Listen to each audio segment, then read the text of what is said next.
A widowed lawyer teaches his children important life lessons as he defends an innocent man. It's our annual Mother's Day episode, and our moms are back. Carole Abramson and Rochelle Brief join us to discuss dog actors in the 60s, where witnesses are supposed to sit, and a realistic way to defuse a lynch mob. Then we find out if To Kill a Mockingbird stands the test of time.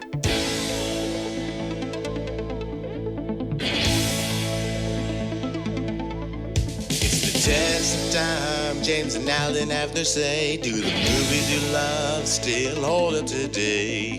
James says Gladiator with a glut, and Alan says as a father blah blah. It's the test of time, James and Alan have their say. Do the movies you love still hold up today? Test of time, James and Alan have their say. Do the movies you love still hold up today?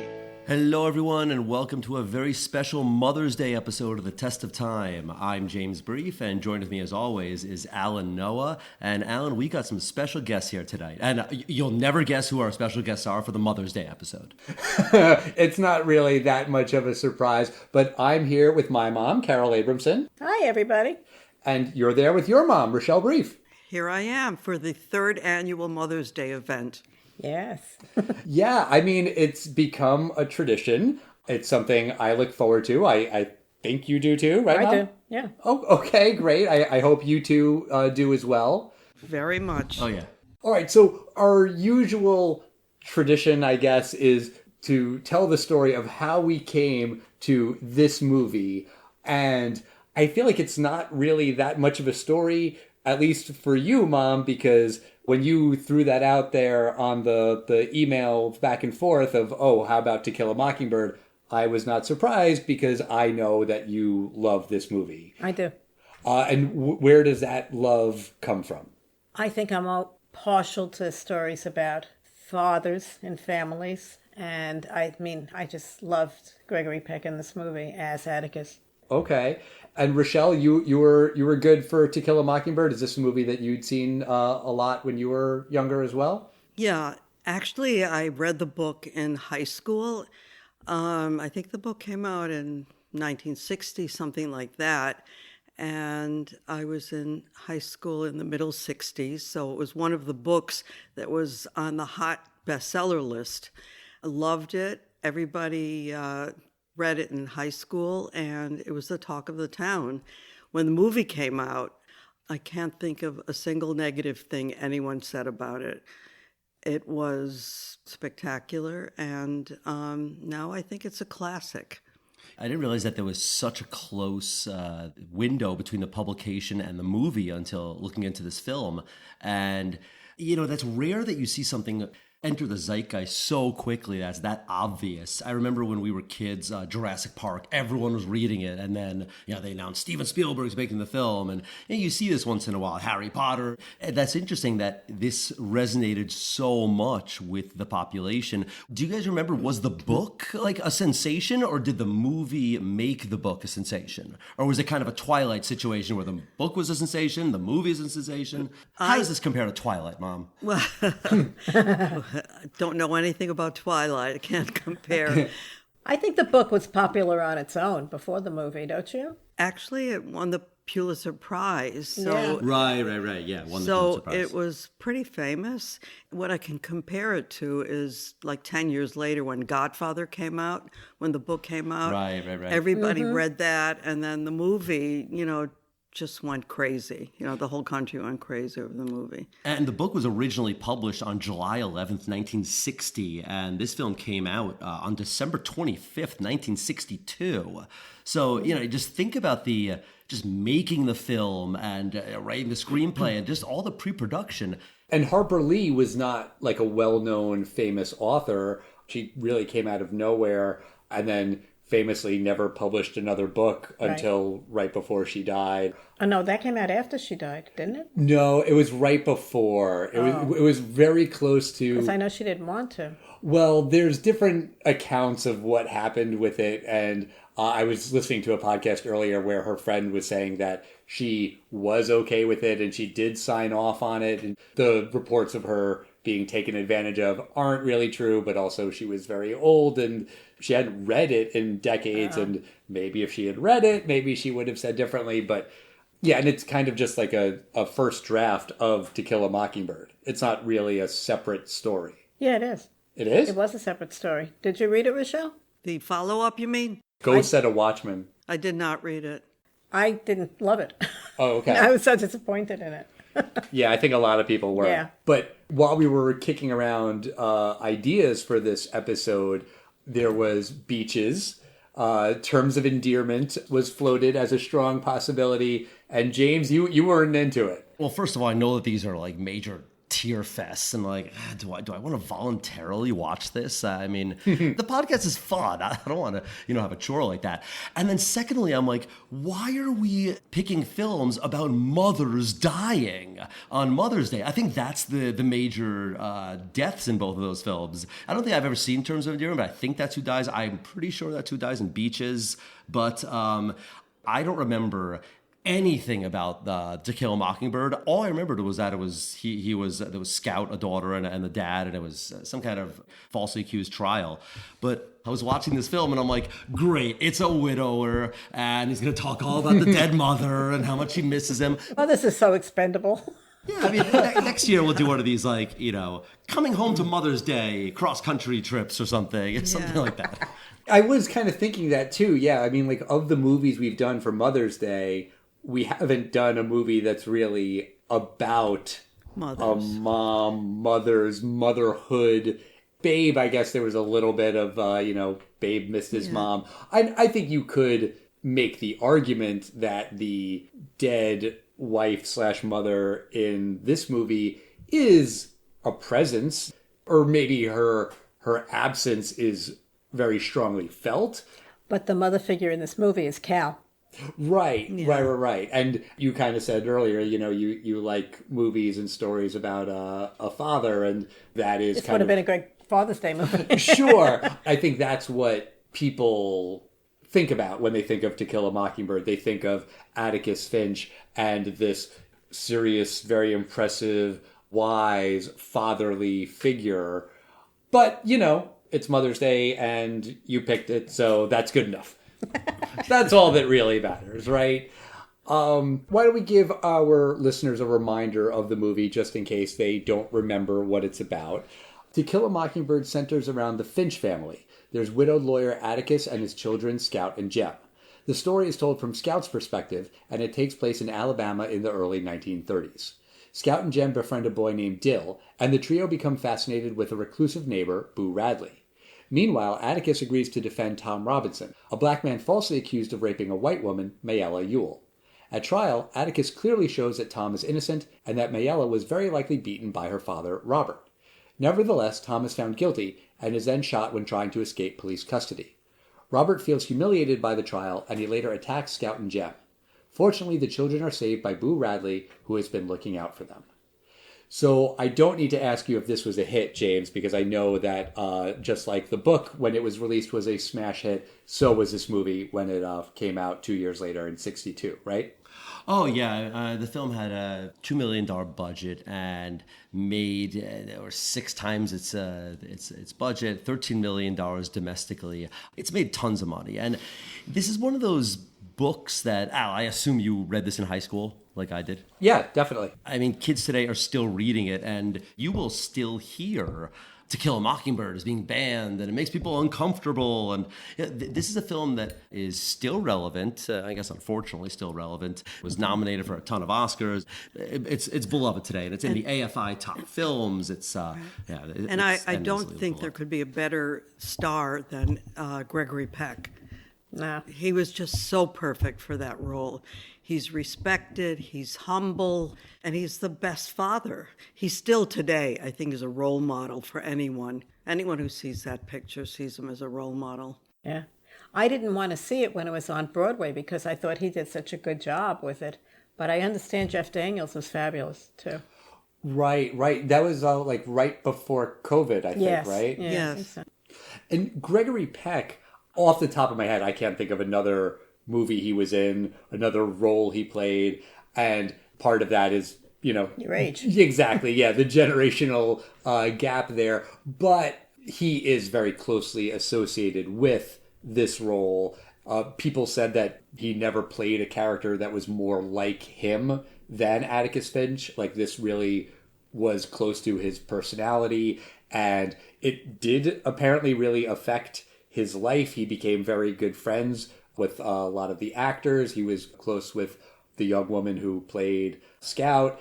He was friends with the actor who played Tom Robinson, who spoke at his funeral, delivered the eulogy when he died. Wow. This role really did come to symbolize or embody his career.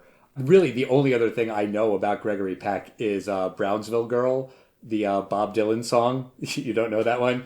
No, okay. It's an 11-minute stream of consciousness random Bob Dylan song where he's talking about a relationship and he keeps going back to this movie he saw with Gregory Peck. It's not To Kill a Mockingbird, it's a cowboy movie. There are two Gregory Peck films that I've wanted to add to the podcast. Roman Holiday.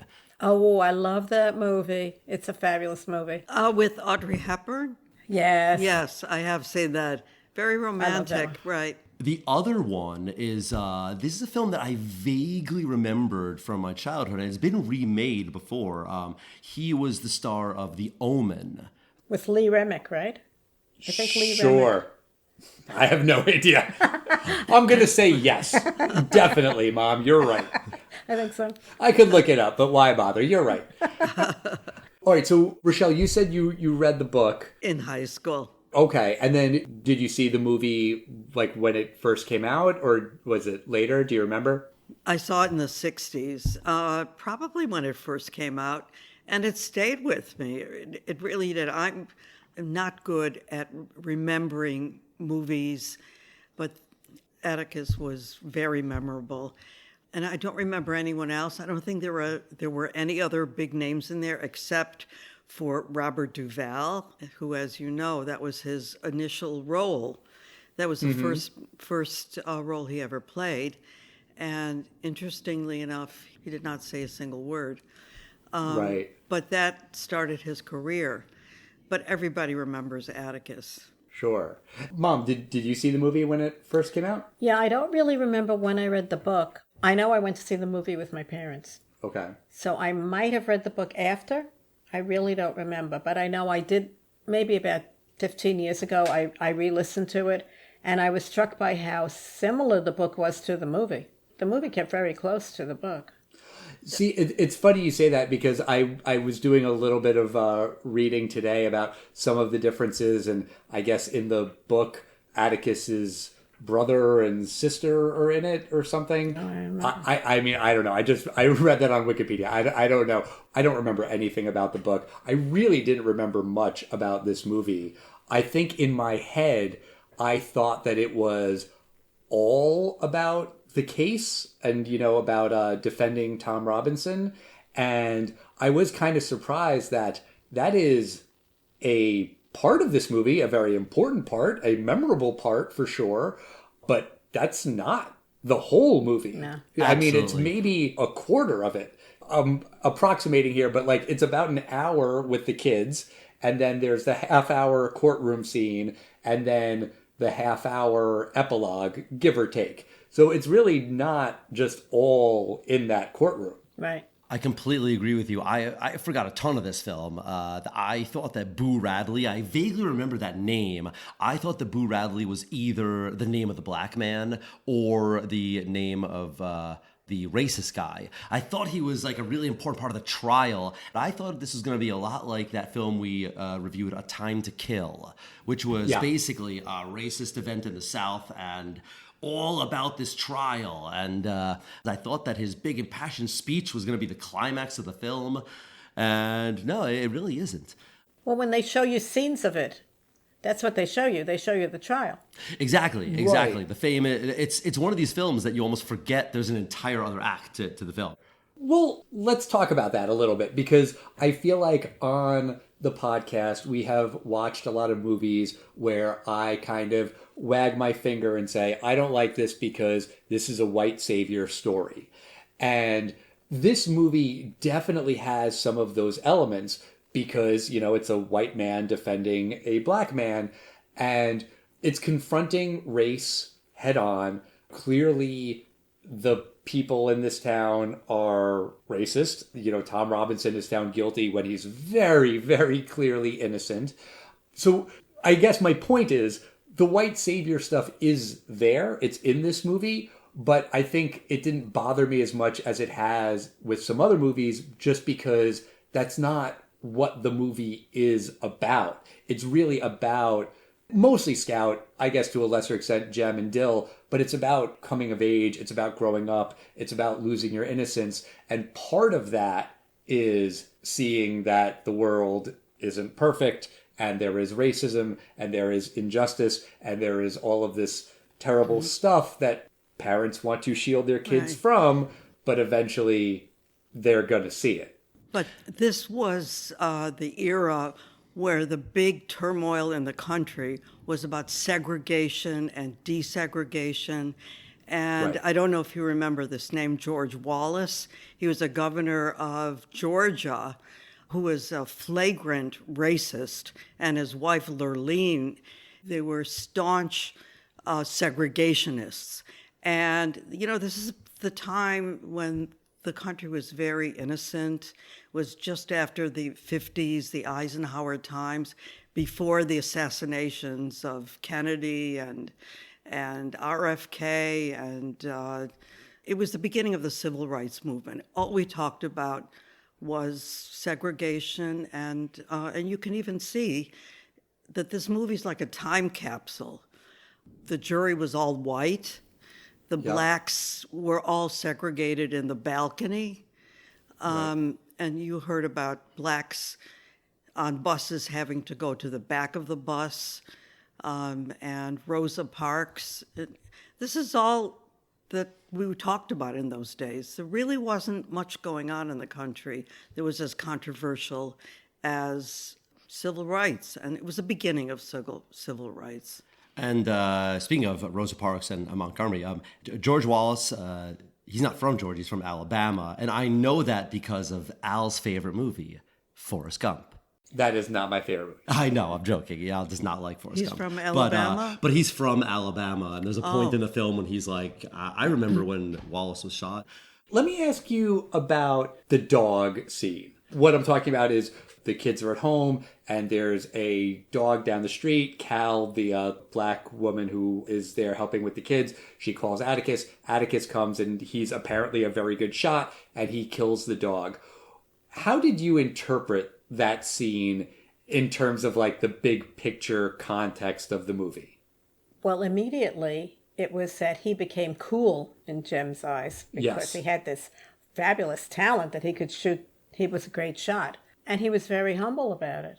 Right. And before that, Jem is completely unimpressed with his dad. Yeah. And the next door neighbor says, oh, he can make a will that's so airtight. You should be proud of your dad. And he's like, a 12-year-old kid who's like, who cares? I don't care, a will. But then he finds out his dad can shoot. And then all of a sudden he's very impressed. Yeah. Was there anything else that you got out of that scene, Rochelle, James?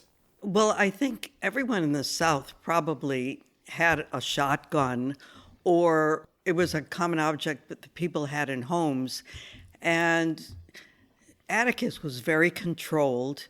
He had it, but he knew the place for a gun. It wasn't to go out and lynch people. It wasn't to keep in the back of your pickup truck. It was only to be used for mad dogs or for defense, and it just shows his character. He knew what a gun could do, but he also knew its place.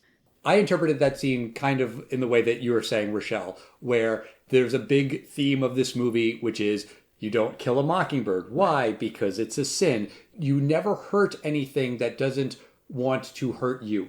If something isn't a threat to you, you leave it alone. You leave it be. And Tom Robinson wasn't a threat to anyone, but he was killed. And a mockingbird isn't a threat to anyone, so you don't kill it. And then at the end of the movie, when Robert Ewell is a threat, then it's okay that Boo Radley killed him. So I think that the scene with the dog kind of plays into that, right? Like this dog is dangerous and it needs to be put down. So that's why it's okay to shoot it. The thing that I just don't think really worked in that scene is the way it's shot. The dog is seen so far away. At no point did I ever feel like that dog was scary. It just kind of looked like a stray dog. And I mean, I get it. It was, a movie made in 1962. There weren't special effects like we have today, but there were dog actors in 1962. There were people in Hollywood who did that. They could have made a very, very, very good boy just kind of snarl and look really dangerous and get a close-up shot. I think that would have just made that work a little bit better. Because just the way it's filmed, it's like, oh no, there's a dog down the street. Oh, well, I have to kill it. I was like, wait, no, you don't have to kill it. So I think that the meaning is a little bit lost, or at least it was to me. I also got the sense that that dog could charge at any second because Calpurnia said, kids, get in the house right now. She hid them behind her. I thought the dog might have been a little unpredictable. He was far away. He was like spinning in circles, kind of, right? I still had a sense of danger. Yeah. I think it was probably more from Cal saying that it was dangerous than seeing that it was dangerous, which should have had foam come out of his mouth. Exactly. I think they could have done that in 1962 in black and white. I think they could have done a little bit better, but that is a very small, nitpicky thing.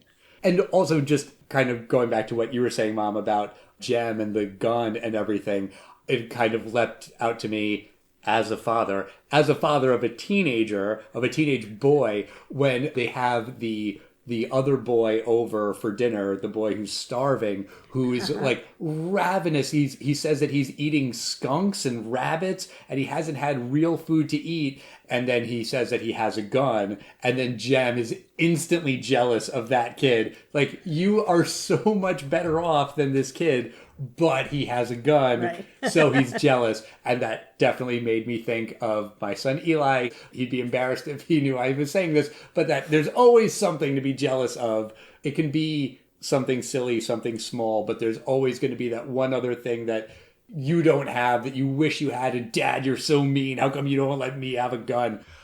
But that also kind of ties into this theme of class, which is a big deal in the movie. And the movie takes place during the Great Depression, and everyone is suffering. Atticus is too. I mean, he's a lawyer. Great. He's a lawyer in a small town. He's paid in potatoes. Yeah. Hickory nuts. And he even says the guy brings whatever he can. And obviously he's not getting $800 right. Or, whatever the equivalent is. He's not getting his full billings worth. He's taking what he can because he's a mensch. He's a good boy. But I do love when Scout asks Atticus, are we poor? He says something like, we're struggling, but we're not as poor as those people. But I mean, Atticus is well dressed. But then again, whenever you see these pictures of like New York City in the old days, like everyone wore 3-piece suits. So I don't necessarily think that he was dressed very dapper for the time. Maybe he was. Well, it could have been his only suit as well. Right, it could have been only one. It's black and white, so it's kind of hard to tell. And that's one of the advantages of black and white, that it looks so good all these years later. I want to ask you a question about the death of Tom, because this happens off screen. He's found guilty, and then later that night they get word that Tom was killed, like trying to escape. Was this a Shawshank Redemption kind of thing, where they kind of like, just nudged him? Oh no, he's trying to escape, and killed him? Did Tom really try to escape that night? I mean, what do you think happened? I wondered about that myself. The sheriff originally said we were aiming for a limb, but we missed and shot him. So clearly, I think it was a scam. It's on brand for this town that just convicted him. But also, it just seems like, why not just throw him in jail? They did the racist thing they wanted to do. Did they really want to lynch him? Is that what they wanted? They wanted him to die? Well, I think the sheriff is portrayed as a decent man. I mean, you kind of don't like him in the trial scene, but then you do kind of like him in the end. I don't think that the sheriff would have killed him, but you don't know about these other people on the police force. They could have been racist. Absolutely. They could have been looking for an excuse. The short answer is we don't know.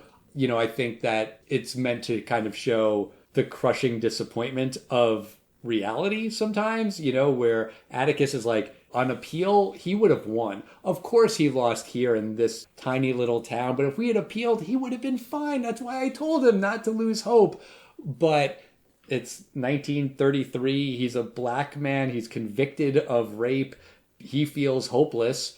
And so maybe he does just make a run for it. And maybe a cop who doesn't have great aim accidentally kills him. Or maybe not. You don't know. I think either way, it's just so crushing. It's like the crushing reality of what life is. Right. In a sense, for Scout, it almost doesn't matter, right? It's just a tragedy either way. The other thing is they may have felt that the conviction might have been overturned on appeal, and they wanted to kill him so that he could not be exonerated after all. That's true. I also thought the sheriff was a good man because after Boo Radley kills Ewell, the sheriff decides we're not going to go after Boo Radley. What did he say? The dead killing the dead? Let the dead bury the dead. Yes, right, which is biblical. I thought that was very noble of the sheriff, that he let Boo Radley get away with that. Yeah, I mean, he's doing the right thing while also doing the wrong thing. And he kind of says, you're going to lecture me about being honest, but I think this is the right thing. There was one thing he said in his speech there. I wrote it down. Hold on, let me pull it up. The sheriff says that if the truth gets out, all the women in town will bring Boo angel food cakes. And he's kind of saying that that's like a bad thing. I did not know what that meant. Do you know what that means? I don't remember the angel food in particular, but I think because like when something happens, like when somebody dies, everybody brings food. It's like coming to a shiva. Okay. Everybody brings food, and he would become a celebrity of sorts. And Okay. that would just kill him. It was just so against anything he could handle. Boo. Right. So he was trying to save him from that. I don't know, angel food, but just cake. Yeah, he did specifically say okay. angel food cakes, and I know because I rewound it, and I was like, did he just say angel food cakes? What do angel food cakes have to do with anything? And I thought that was a little bit of a strange turn of phrase, but maybe that's an Alabama thing. But also kind of related to the sheriff being a good man, he sends Atticus to the courthouse when he knows that there's going to be a lynch mob. So he's trying to save Tom that night. Also, he should be at the courthouse to protect Tom himself. There's a throwaway line that he went looking for them, like off in the woods or something. That's why, that's why the sheriff's not there and Atticus is there. It's kind of flimsy logic, like the sheriff should be at the station. But I did think in terms of he's a lawyer defending his client. In that moment, he is really defending his client in a very, very literal sense. I mean, that is not his job by any definition to fight off a lynch mob. Here's my question. If Scout hadn't shown up, what happens? And I was going to say that's the purpose of the scene, was to give Scout the opportunity to show up and show how her innocent little question would turn them around. Right. I think he would have convinced them. I think Atticus would have convinced them to leave. You think so? Yeah. Yeah. I think so. I think he would have prevailed. But I thought it was a little unrealistic that this 6-year-old little girl should be able to turn away a lynch mob. You know, the town crazies and racists. And this little girl embarrassed one of the men by saying, Mr. Cunningham, I'm friends with your son. You know, we play together. And they say, oh, okay, so we won't lynch him now. Right. It's funny because it's so unrealistic and hard to wrap your head around, and yet also does kind of feel a little bit grounded. Like, if you have this many people with a lot of guns, what are you going to do? How can you diffuse that situation? And I don't think there's a lot of ways to diffuse that situation.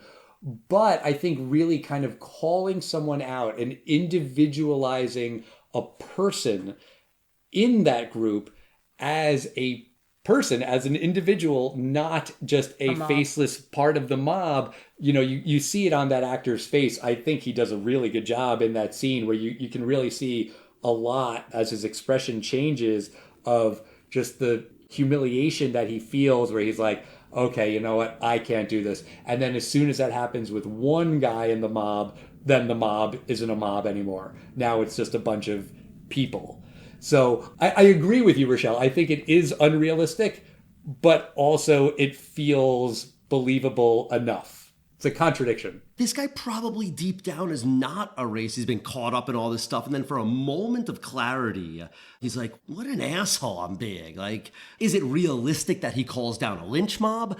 Maybe not, but is it realistic that this guy actually gets a moment of clarity when just a little kid says something? Because you're right, Al, there's almost nothing that could stop that mob except a kid doing something really unexpected. And it wouldn't have worked either if this guy really had an absolute black heart, because he'd be like, yeah, you play with my kid. That's okay because you're white, Scout. Speaking of these kids, one question that I had is, why did Yule come after them at the end? Why did he try to attack them? Why did he beat up Jem and break his arm? I couldn't understand, what was the revenge for? Or why did he do that? I guess he figured it was the best way to hurt Atticus. That's what I think. Right. And that scene also has my absolute favorite prop of this whole film. Scout's costume is amazing. I mean, does it remind you of Lisa Simpson as Florida? Oh, yeah. It looks like it's incredibly heavy. I mean, it's practically saved her life. I mean, it shielded her from the attack. Yeah. So this thing was a tank that she was walking around in. I love that costume. Yeah, and I think that is right. Yule, whose full name, they say in the courtroom scene, by the way, is Robert E. Lee. Yes.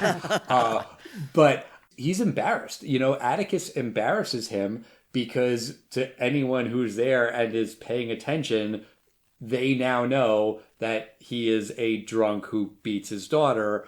And maybe people knew that before, but now it's out there in the open. And even though he's never going to be convicted for that, he feels embarrassed. He goes over to Atticus. He spits in his face. That doesn't bother Atticus at all. So he goes after his kids. That's an awful, horrible, terrible thing to do. But he's an awful, horrible, terrible guy who beats his daughter. So why would anyone attack a kid? To make themselves feel like a big man, I guess. He's punching down. That's what it is. He's attacking someone weaker than him because Atticus doesn't flinch. And there's something about this film I have to ask you, Al, because it has a voiceover, it has a narrator. The narrator is Scout. However, the narrator is an adult Scout. Mm-hmm. I think it's supposed to be autobiographical. I think Harper Lee had that childhood. Her father was a lawyer. Oh, really? Yeah. Yeah, who defended a black man who was wrongly accused of something. I don't think it was rape. Oh, I don't know. Yeah, I read it earlier, and I'm completely blanking on all the details. But there was definitely some autobiographical stuff in there. To answer your question, James, the voiceover here is not the world's worst. I don't really think it's terribly necessary. A lot of it is just setting the scene. It was really hot that summer, so hot that you could see the heat coming off of the heat. Okay, yeah, we get it. It's hot. Yeah, but the Atticus spent the night with Jem, and I knew he'd be there in the morning. I love that part. Right. No, that part's sweet. There's also a couple times where the voiceover does really, really blatant foreshadowing, which I hate. Because good foreshadowing is when you don't even know that it's foreshadowing. And then later you're like, oh, now I get it. Like when they find all of the trinkets that Boo Radley has left in the tree trunk, or after Jem shows it to Scout, the voiceover says, well, we wouldn't talk about Boo Radley again for quite some time. Like, oh, okay, thank you. You didn't need to tell me that. And then when they're on their way to the pageant and she's wearing the ham costume, the voiceover explains why she's in the ham costume, which I guess you kind of need some explanation for. But then she says that would be the most important journey we would ever take, or something like that. Yeah. I mean, come on, don't get ahead of the story, voiceover. I don't like that. So I don't think you need it. Also, that voiceover actress sounds nothing like Scout. I think she sounds like the woman who lived across the street. Oh, the nice lady? neighbor? Oh, the Yes. neighbor. Yeah. Oh, not the mean neighbor. No, the nice lady. Okay. Yeah. The one I thought kind of had a thing for Atticus. Yeah, that's kind of Yeah. slightly hinted at. They don't really explore that too much. Yeah, it's like a very, very thick Southern drawl, Yeah. whereas Scout does not talk like that. As a kid, maybe she developed the heavier accent later in life, but it is a little bit jarring, Yeah. the difference between the two voices. Also, just in terms of audio things, mockingbirds can be really annoying. They're called mockingbirds because they mimic any sound that they hear. You can go on YouTube and find videos of mockingbirds trying to sound like car alarms and just making the most annoying sounds imaginable. And, just because Atticus gives the whole speech about the beautiful songs that they make. Sometimes they imitate other birds that make beautiful sounds, and sometimes not. Like to shoot 'em. Yeah, sometimes they're really fucking annoying. So, neither here nor there. As far as it being autobiographical, does anybody know who Dill really was? Oh, yes, Truman Capote, right? Yeah. Yeah. Apparently they grew up together, Harper Lee and Truman Capote. Yeah. And she helped him write In Cold Blood. Right. And he was going to write a book about a character that was very Boo Radley-esque, because that was also autobiographical. There was a reclusive neighbor down the street from them, and then he read To Kill a Mockingbird or saw the movie and was like, no, okay, she already got that character. I can't beat that. Yeah. But yes, they were very good friends. Although then they did have a falling out, apparently. Yes, because something with In Cold Blood, I don't think he gave her credit or something. I thought it was that he was jealous about the Pulitzer that she maybe. won or Maybe. something. He didn't win and he felt jealous. But it definitely seemed like they were very close friends for most of their lives. Could we discuss my favorite scene in the whole movie? Yes, please. Take a guess. I don't know. What's your favorite Is scene? it the kids rolling down in those tires, which was awesome? I love that. Mom, did you ever do that? No. That game looks so dangerous and so I've fun. never seen that before. Of course, that's your favorite moment, James. No, what's your favorite moment? Stand up, Miss Scout. Your father's passing. Oh, yeah. I did read something that apparently Gregory Peck said. In his opinion, that was the moment that got him the Oscar, that he felt like that was just a really powerful moment in the movie, even though he doesn't really do anything. It's just kind of him walking out. And I was a little surprised in that moment that he doesn't look up at the balcony and he doesn't acknowledge them. That was his humbleness, I think. See, I kind of interpreted it that he couldn't face them because he had failed. Like Maybe. that he knew they were there and he knew that they were standing up and he couldn't bring himself to look at them because what do you do? What kind of face do you make in that situation? You can't smile, you can't frown, like maybe he's just better off not looking. But yes, that is a very powerful emotional moment. I also thought that the moment when Jem and Scout are talking about their mom, I thought that was really emotional and almost surprising in just how simple the dialogue is, because it's just, Scout saying, was mom pretty? Yes. Did you love mom? Yes. Did mom love me? Yes. It's two kids talking. There's not a lot in there. It's very simple dialogue, but it's realistic, it's childlike, and that got me. Mm-hmm. That really got me. Well, I think the first half of the movie is through the child's eyes. Yeah. Playing outside, going to school, running to the courthouse. These were kids. This was summer in the South for a kid. This is how they spent their time. Yeah. Those kids were fabulous actors. They were, They really were great for two little Very kids. good. They didn't do much after that. No. Yeah, they kind of did this, and that was it. And they didn't get along at all, apparently. They would I read all these little childlike teasings that they would do. They make faces to each other, trying to make them break on when they're on set. I think that's cute. Yeah, they're little kids. What are they going to do? All right, well, let's find out what we think about this movie. Mom, I'll ask you first because I went back and listened to Babe, and I asked you first last time, Rochelle. Okay. I'm trying to be diplomatic about it. But Mom, tell me, do you think that To Kill a Mockingbird stands the test of time? Absolutely. And like you said at the beginning, James, unfortunately, in a lot of ways. But yes, it does. Because of the racism? Because of the racism. That's the unfortunate part. But just, I think because if you get back to the father and the children, that's timeless. Okay. Not surprised by your answer. Rochelle, what do you think? I think in a naive way, there's a lot you can learn from that picture. You know, you can learn respect.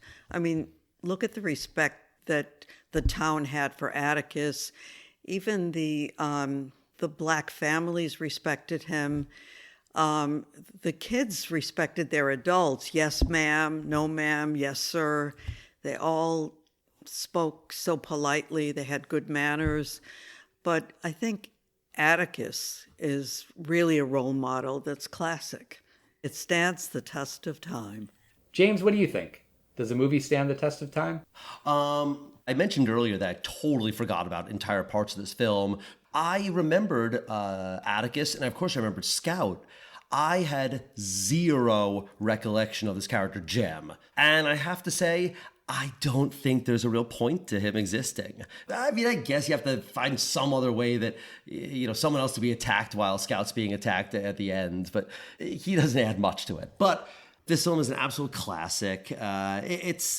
It's a dialogue-heavy film. It could be a play. It could be remade, but it just doesn't need to be remade. And for that, I think the film stands the test of time. The way it is, black and white, 1962. No changes really needed. What do you think, Al? Do you think To Kill a Mockingbird stands the test of time? Tough question. Yeah, of course it does. This is a brilliantly made movie. It's a wonderful story. It is heartbreaking about how some of the elements do stand the test of time. The way that Atticus talks about the courts and the justice system in this country, and he is so steadfast in his belief in how it is just and fair, even when he knows that it isn't going to be. I wish we could say that that's not the case anymore, but we know that the system doesn't always work the same for everybody. All that shit, unfortunately, does stand the test of time. But also just these lessons of growing up and, you know, treating other people with respect. There's so much in this movie about just not judging people. What does he say? You know, you can't ever see anything from someone's point of view until you put on their skin. Walk around in their shoes. Right. Which apparently Obama quoted in his farewell speech. Oh. He was a big To Kill a Mockingbird fan.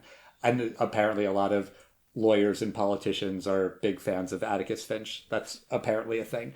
But it's the golden rule, right? Do unto others as you would have them do unto you. In a lot of ways, it's a very basic theme, but it is powerful. It is delivered in a way that's not preachy. You know, you don't feel like you're being lectured to, even when Atticus is literally lecturing to his kids and imparting wisdom to them. When I read this book as a kid, I assumed that I identified more with Jem or Scout, you know, as a kid. Now, as a father, I think about it more from Atticus's point of view. But honestly, it doesn't matter how old you are or which character you relate to. There's someone you can connect with. The themes, the story, it's very powerful. It's universal. Of course, it stands the test of time. This is a very random thing, but isn't it kind of weird how they had the witnesses sit in front of the judge and not to the side of the judge? I thought that was odd because the 60s is also when Perry Mason courtroom trials were big, and they had the witnesses sitting behind that little barricade, you know, the way we usually picture witnesses. Yeah, you're right. Yeah. That was a little odd. I mean, it's a small detail, and apparently they built that set to look exactly like the courthouse from the town that Harper Lee grew up in, and they had to recreate it because when they made this movie, it was many decades later, and the courthouse was in disrepair, but it really looked just like it, and it was a very realistic set, and everyone was very impressed with it, and blah, blah, blah, blah, blah. Yeah, I'm used to the judge turning to their side to look at the witness and say, now you remember you're under oath, or whatever that I've seen in TV shows and whatever. But, Mom, Rochelle, thank you for coming back on the show. This was great. Sure. Yes. Anytime. This was great. Good choice. I'm just going to say the 3 we've done so far, The Big Chill centers around a suicide. Babe starts with the mom dying. and To Kill a Mockingbird, deep institutional racism in this country that you could argue nothing has changed in the 62 years since this film came out. And a dead mother. Yeah, next time let's do like... Meet the Parents or something. Something more lighthearted, Well, Rochelle, you had the idea that we should do the 10 Commandments next year for Passover. I'm down for that. I mean, that sounds like a change of pace. We don't only have to have you on for Mother's Day. We can have you both on. I want that sweatshirt. Okay, all right. Because Sam has one, and Courtney has one, and Eli has one, so now you're left out. That you don't have a hoodie? I just want one. Oh, okay. All right. I assumed it was a jealousy thing. No. You just want the hoodie. Okay. Yeah. All right. Well, thank you again. Happy Mother's Day, Mom. Thank you. Happy Mother's Day, Rochelle. Yes, Thank Rochelle, you. Happy Mother's Day. Thank you. You too, Carole. Thank you. Thank you. James, wish your mom a happy Mother's Day. Happy Mother's Day, moms. Thank you. That's going to do it for us this week. Next week, we're going to be talking about Top Secret. I've never seen it, and I've always wanted to, so why not? Let's watch Top Secret. Have you ever seen the film Real Genius, Al? No. Okay, because I mixed both of those films up. So we're going to find out which one is Top Secret. Right, and actually, I'm mispronouncing it. It should be pronounced Top Secret. That's right, there's an exclamation point. Until then, we want to hear from you guys. We are at Test of Time Pod on Facebook, X, Instagram, and Threads. You can send us an email to testoftimepodcast@gmail.com. I don't know about you, Rochelle, but my mom's not on social media. No, not either. Well, then, if you say something nice about our moms, we will pass on the message. It'll take a little longer, but it'll be fine. They'll get the message. And happy Mother's Day to all the moms out there. And we'll see you next time, everybody. Bye. Bye. Bye. Thanks.